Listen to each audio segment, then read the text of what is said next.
Este é o Hajmaru, o podcast da Fundação Japão. Convidamos você, ouvinte, a embarcar em uma jornada de experiências com nossos convidados especiais. A cada episódio, novos horizontes e insights sobre a cultura e estudos sobre o Japão.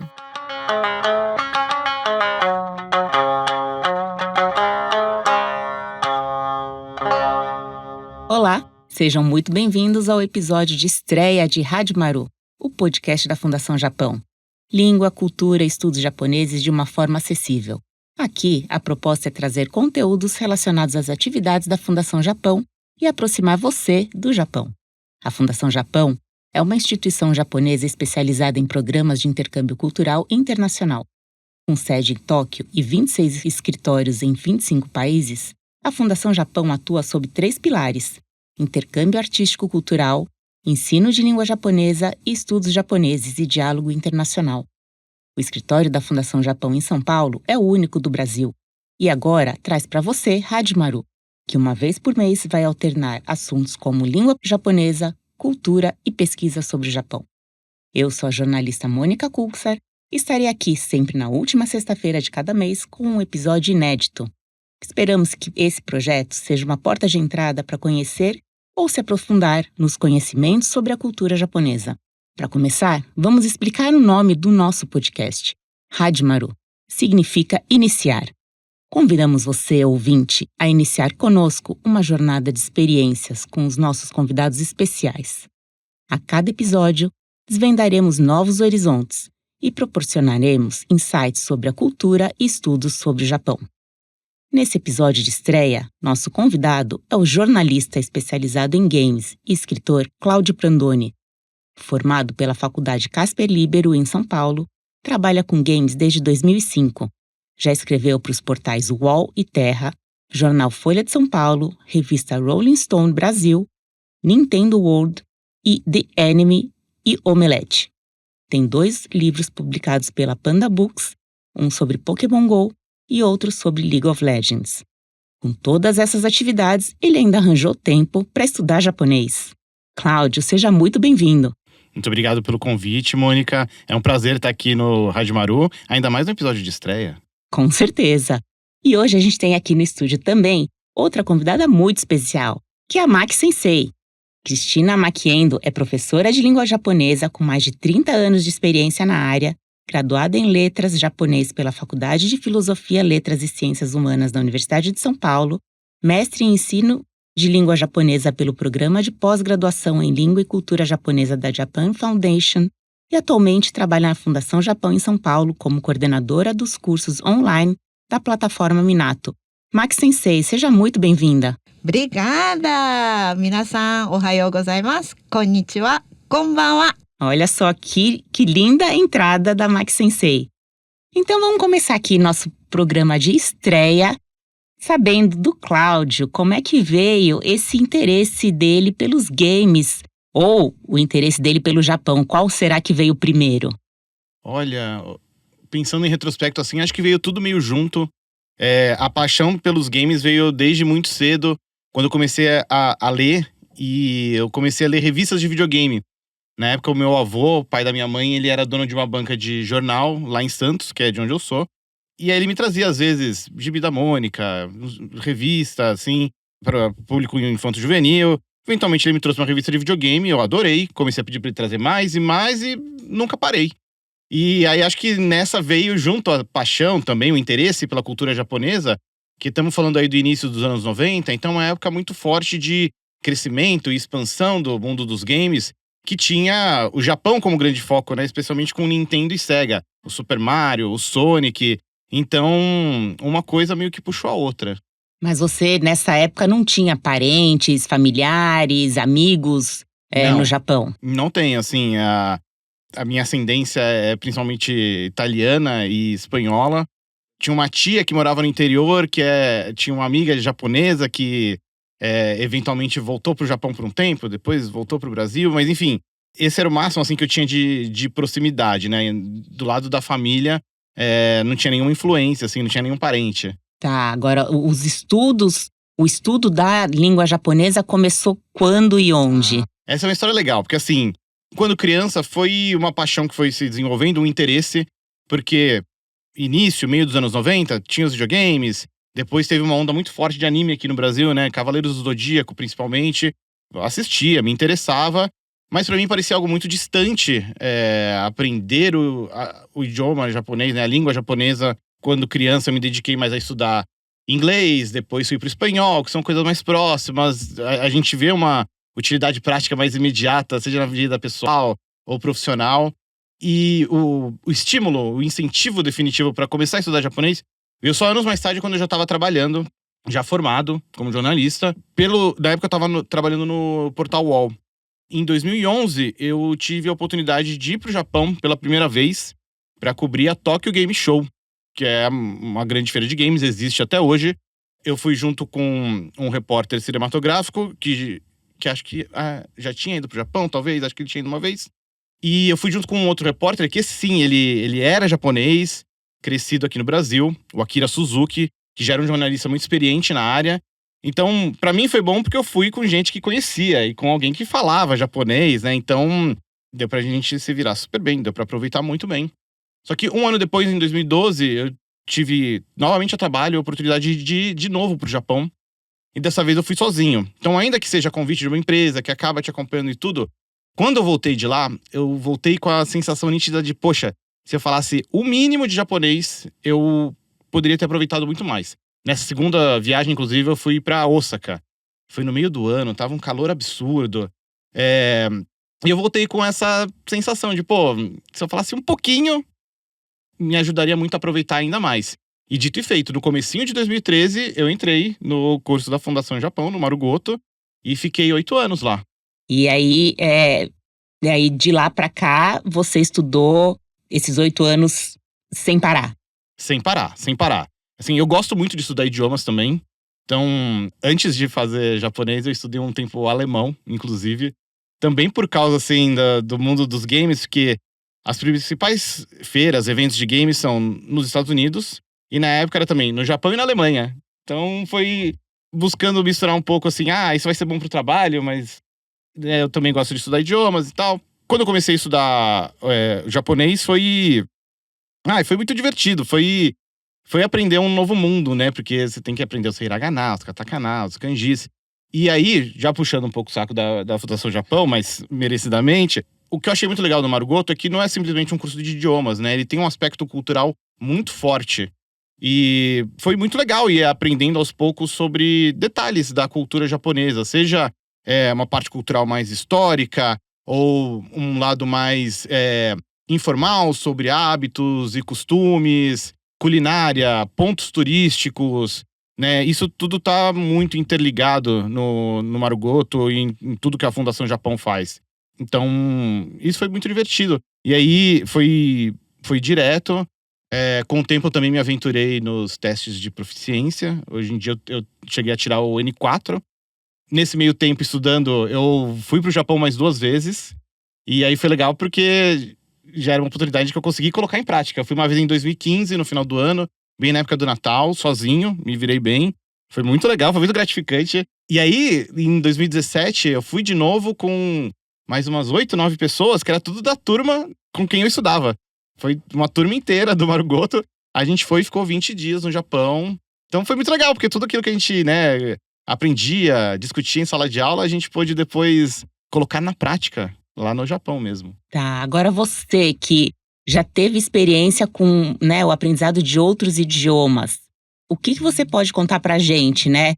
Qual a diferença do japonês pro aprendizado do espanhol, do inglês, do alemão? É mais difícil? É diferente? Eu não acho mais difícil, eu acho que tem idiomas que são mais complicados. Porém, vindo da perspectiva, né, ocidental, que a gente cresceu aprendendo português. Eu sinto que tem essa primeira barreira no idioma japonês, que é aprender os caracteres, né? Hiragana, katakana e os kanjis, que, primeiro, não é uma barreira tão complicada quanto parece, né, a princípio, mas acho que ao mesmo tempo te forçam, te incentivam, te empurram a entrar na mentalidade de como funciona o idioma japonês. Eu sinto que a minha impressão é de que ele tem uma lógica diferente de como é o português, de como é o inglês, o alemão, o italiano, enfim, outros idiomas. E acho que esse estímulo que o idioma traz acaba ajudando você a entender um pouco mais de outros aspectos culturais, de como é a lógica japonesa e como isso acaba se aplicando em algumas tradições. Então, assim, eu não acho que seja mais difícil. Pelo contrário, acho que tem alguns idiomas ocidentais que são mais complicados. Mas eu acho que ele é bem diferente. Ele tem uma lógica diferente que, para quem cresceu numa cultura ocidental, acaba sendo um obstáculo, ainda que menor do que parece. Agora, Maki, para você que tem essa experiência do ensino, como é que é para as pessoas que têm uma família japonesa, crescem já naquele ambiente, que tem já uma vivência junto com o idioma, comparado com aquela pessoa que nunca teve nenhum contato, isso faz muita diferença no ensino? Sim, de certa forma, para quem tem descendência, né, tem os pais, avós japoneses, ouve um pouquinho de japonês, essas coisas mais. Então, tem muita familiaridade, por exemplo, de vocabulário, essas coisas mais, né? E aquela pessoa que não tem descendência, não tem os parentes japoneses, acaba, assim, tudo sendo novidade. Aí tem um pouquinho dessa barreira. Mas acredito que, então, como o Cláudio disse, é uma experiência também. Tem um sistema da escrita diferente? Sim. Mas eu acho que o maior desafio para o brasileiro aprender o japonês seja realmente essa parte da escrita. Porque a gramática japonesa, ela é muito mais simples do que a da língua portuguesa. Concorda, Cláudia? Concordo plenamente. Uhum. Então é muito mais fácil de você aprender. E realmente, o latim, então, tem o verbo vem no meio da frase, né? Enquanto que o japonês, o verbo vai no final. Mas não há tantos tempos verbais, por exemplo, como há no português. O japonês é muito mais simples. Entendi. Agora, Cláudio, além do, né, você diz, né, essa questão do trabalho, e no seu dia a dia, esse aprendizado do japonês também te trouxe alguma mudança? Não sei, o idioma ou até mesmo essa questão cultural do japonês, teve alguma diferença em você? Olha, de cara, Mônica, acho que o principal é que eu acabei me conectando muito mais com obras japonesas, né? Então, que começou como um interesse por games e anime, eventualmente foi também para música, literatura, filmes. E aí acho que acaba virando um ciclo virtuoso de, eu vou ver isso aqui para treinar meu japonês. E aí você acaba entrando em contato com outros artistas, outras obras. Então acho que expandiu muito o meu repertório. E acaba sendo gostoso, porque assim, eu noto, por exemplo, faz pouco tempo que eu assisti aquele filme Dias Perfeitos. Olha que legal. Que é sobre o rapaz que limpa banheiros públicos em Tóquio e tal. E uma coisa que eu reparei nesse filme, e depois eu percebi de forma consciente que acontece com outras obras, é que quando é uma obra contemporânea, uma narrativa dos dias atuais, eu consigo entender muita coisa. Porque é o japonês que a gente acabou estudando. Porque, por exemplo, sei lá, se você pega um jogo de videogame, que é um mundo de fantasia, é um vocabulário que não é do dia a dia, né? Ou às vezes é um vocabulário que é um pouco mais antigo em relação ao japonês contemporâneo, né? Mesma coisa com alguns animes, né? Algo que eu já notei que, por exemplo, tem alguns animes que tem uma linguagem muito mais simples, porque são animes voltados para crianças, né? Então esses, eu entendo mais do que eu imaginava. É gostoso, é gratificante. Mas de maneira geral, assim, de cara, acho que pra mim o que aumentou muito foi esse repertório cultural de filmes, músicas. Eu tenho um exemplo legal também recente pra compartilhar relacionado à gastronomia. Que eu lembro de, no curso, ter aprendido sobre o soba, que é um macarrão frio. E eu lembro de, na época, achar esquisito, né? Assim, nossa, macarrão frio, que esquisito, né? Né? Mas foi parte das vivências, né, que a gente teve, dos aprendizados lá. E nas últimas semanas, assim, estavam dias muito quentes aqui em São Paulo. E eu lembro de sugerir pra minha namorada no final de semana a gente gosta muito de comer lamen. Tava muito quente, assim, lamen não combina. Eu falei, e se a gente fosse comer um soba? E ela não tava familiarizada. Eu falei, o soba é um macarrão frio. A gente foi num restaurante lá na Liberdade, foi delicioso. Mas eu lembrei muito disso, de, isso aqui eu aprendi na sala de aula, né? É uma coisa relacionada à gastronomia. Então foi bacana.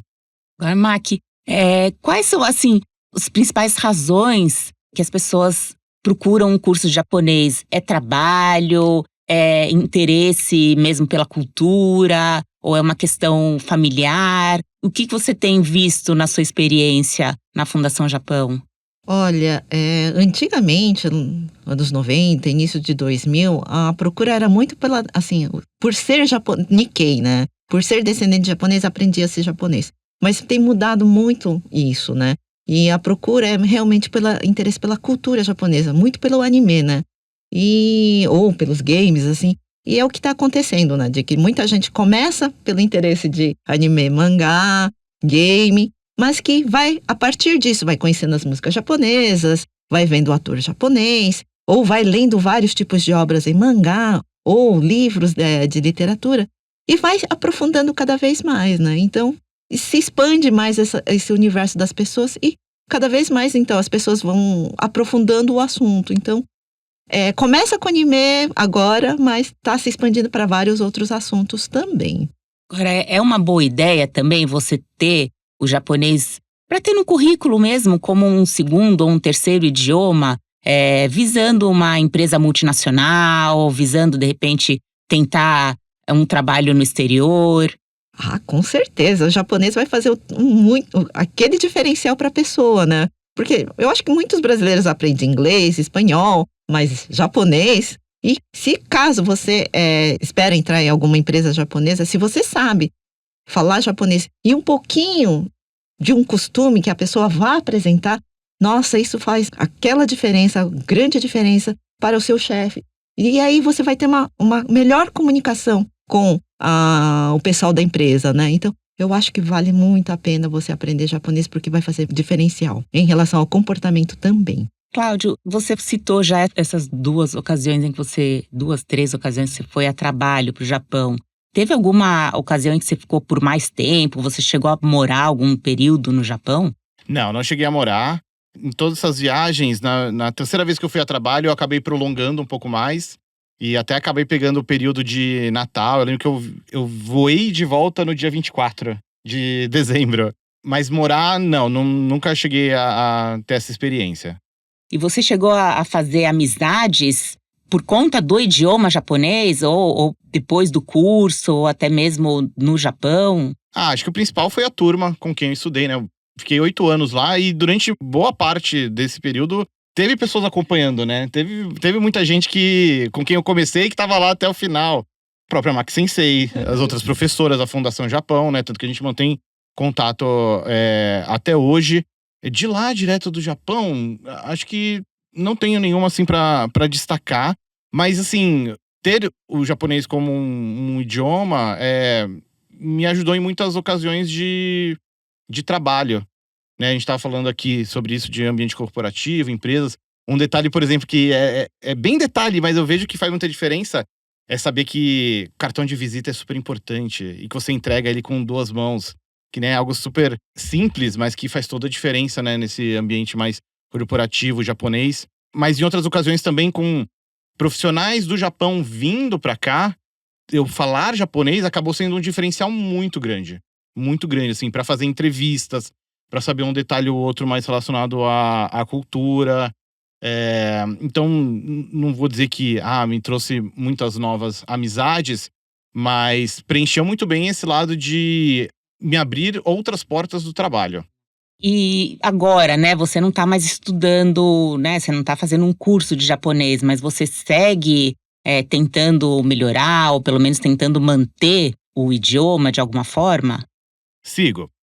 Eu uso alguns aplicativos no celular, também no computador. Pelo computador eu gosto muito de usar o Anikane para praticar kanjis, que acho que é o que acaba sendo mais difícil, porque hiragana e katakana é que nem aprender o alfabeto ocidental, assim. Uma vez que você aprende as letras, dificilmente você esquece. Mas kanji, pra mim, eu sinto que é uma questão de prática. Tem que se manter, né, praticando pra não esquecer. E no final eu também acabo encarando toda oportunidade de ver um filme, ouvir uma música. Pra mim acaba virando uma oportunidade eu encaro como uma oportunidade de estudo pra manter o japonês afinado. E você também pratica conversação de alguma forma? É menos do que eu gostaria. Acho que essas partes de conversação e escrita acaba sendo mais difícil de praticar porque envolve uma parte ali mais mais ativa, que acaba sendo mais fácil no dia a dia, é incorporar a escuta e a leitura. Então, assim, é menos do que eu gostaria, mas sempre que tem uma oportunidade, eu tento fazer alguma coisa. Mac, para quem tá ouvindo a gente aqui e não tem a menor ideia, nunca estudou japonês, não sabe por onde começar, é possível fazer isso sozinho? É possível começar de alguma forma? Com certeza. A Fundação Japão disponibiliza a plataforma Minato. E lá você vai ter vários cursos online para você estudar japonês ou aperfeiçoar a escrita. Para quem começar do zero, tem um curso Marugoto Online. Ele é direcionado para a pessoa que quer estudar japonês do zero. E o material é realmente assim, ele é muito didático. Você pode fazer na hora que você quiser, no tempo que você quiser. E vai fazendo aos poucos. E ele é de self-study, de autoestudo. Então, é muito gostoso de estudar. Então, vale a pena. Tem como. E ele é gratuito, né? Gratuito. E você pode estar em qualquer lugar do mundo que você vai conseguir acessar e estudar. E é possível mesmo aprender japonês dessa forma? Com certeza. Nós temos várias pessoas, mais de... a gente chega, acho que em torno de 1.000 alunos que fizeram esse curso conosco aqui no Brasil, estudando por essa plataforma. Então, eu acredito que, se você acredita que quer aprender japonês, que tiver essa vontade, a pessoa vai aprender japonês, não é, né? Não, Cláudia? Com certeza, Max Sensei. O material é muito didático, é muito simples. E acho que algo legal de hoje em dia, com internet em todo canto, é que para quem vai atrás, para quem tá afim, você encontra oportunidades. Acho que se você for ver hoje em dia, eu comentei que fui no cinema ver o filme lá, O Dias Perfeitos. Sei lá, 10 anos atrás a gente não tinha tantos filmes japoneses entrando em cartaz. Ou mesmo eles disponíveis em uma plataforma de streaming. Hoje tem. Você pode pegar um anime e assistir ele todo com as vozes originais em japonês e legenda em português para ir treinando. Então acho que hoje em dia a gente tem aí tantas ferramentas, tantas oportunidades à disposição que, dá sim. E vocês, a sugestão, quantas vezes por semana ou quanto tempo por dia seria interessante uma pessoa dedicar para ela ter, assim, uma boa evolução no idioma? E aí, Cláudia, você tem alguma dica? Eu acho que o principal é buscar se manter em contato o máximo possível com o idioma. Acho que não tem tanto a ver com a questão das aulas. Com relação à aula, acho que a minha dica seria fazer da maneira que for mais confortável para você. Que nem eu lembro quando eu estudei na Fundação Japão, na maior parte do período eu fazia aula de sábado de manhã, que para mim era o que funcionava melhor. Tinha gente que preferia fazer 2 vezes por semana, no final da tarde, né? Depende também das opções disponíveis, mas acho que faça a aula da maneira que der, mas também busque se manter em contato com o idioma, seja vendo um filme, ouvindo música. Na Fundação Japão tem uma biblioteca enorme de mangás e livros à disposição, mas você também consegue encontrar muito disso disponível online. Então, vou soar um pouco repetitivo, mas acho que mais importante do que a quantidade de aulas é buscar se manter em contato com o idioma. E hoje as oportunidades são numerosas. Eu acho que é por aí. Então, uma coisa que é interessante que o Cláudia San tá falando é você se conhecer, né? A forma que você gosta de estudar, né? Então, primeiro, melhor ver do que você fica concentrado no conteúdo, se conhecer de que jeito você gosta de estudar, né? Se é ouvindo bastante, se é escrevendo bastante. Essa é o que o Cláudio San falou. Você prefere concentrar 3 horas uma vez por semana ou fazer 1h30, 2 vezes por semana? Então, eu acho que você tem que se conhecer também como você gosta de estudar, né? Eu acho que é por aí. Bacana.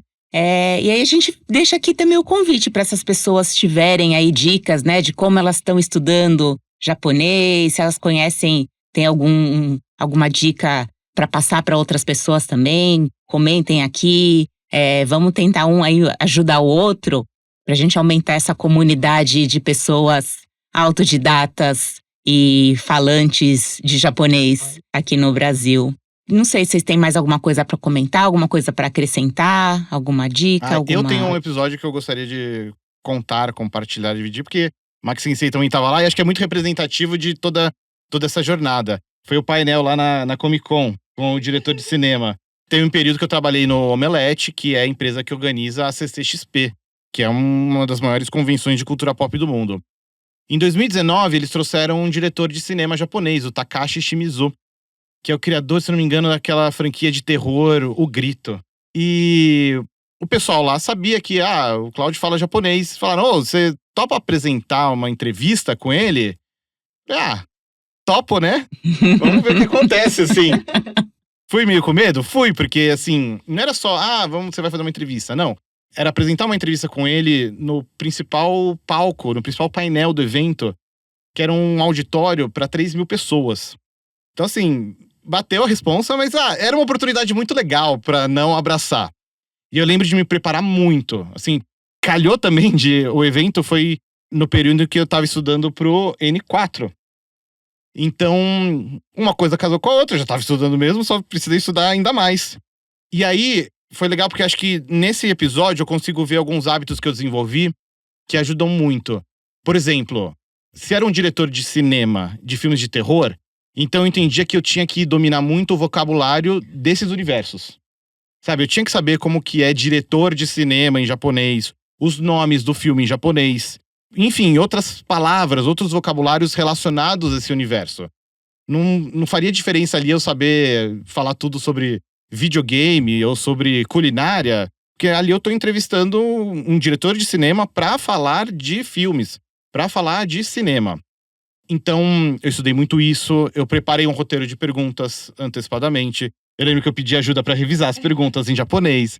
A gente fez alguns ajustes. E eu lembro também de praticar muito em casa a pronúncia. Porque ali naquele contexto não daria pra ficar repetindo, né, dar um jeito ali, não. Tinha que ser muito claro. E, assim, de lembrar até me dá um pouco de nervoso, porque foi meio doideira. Mas foi muito legal, foi muito legal. E aí também eu percebi uma outra coisa que eu vi depois de forma recorrente. O fato de eu não ser descendente, né, eu não tenho traços orientais. Mas como eu não tenho traços, e aí de repente eu apareço falando em japonês, o cara se sentiu muito prestigiado. Muito prestigiado. E eu noto que isso aconteceu em outras ocasiões também. A minha impressão é de que o japonês, ou descendente japonês, ele se sente prestigiado quando alguém que não é descendente, sabe, se dá o trabalho de aprender o idioma, né? E aí você soma a isso tudo o fato de que, era um evento grande, muita gente vendo, né? Eu fico imaginando na cabeça do Takashi-san, tipo, ele viajou metade do mundo e descobriu que tem um monte de gente fã do trabalho dele aqui no Brasil. E ainda tem esse maluco aqui falando japonês, né?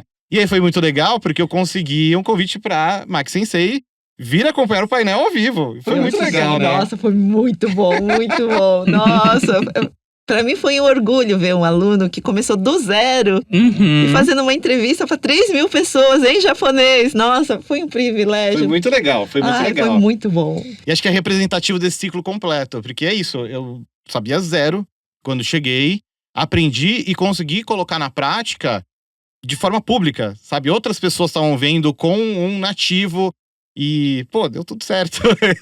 E foram noites do terror antes daquele dia, né? Foram. Foi assim, foi... Pacote completo. Foi. Mas foi muito legal, assim, como eu falei no começo, quando apareceu esse desafio, era legal demais pra não abraçar. Porque mesmo se desse errado, virava uma história boa pra contar, mas com certeza. Deu certo, né? Muito bacana, muito bacana. Então tá ótimo. Então, final feliz. Final feliz, é isso, ó. A gente tava falando assim, dá pra aprender? Sim, dá pra aprender. E os japoneses vão entender.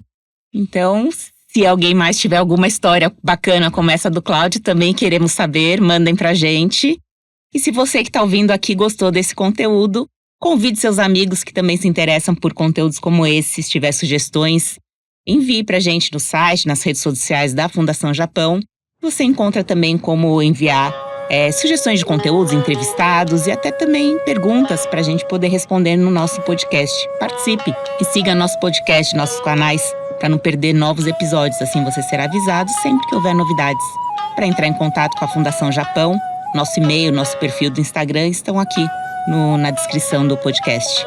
Muito obrigado pela audiência e fiquem com a gente.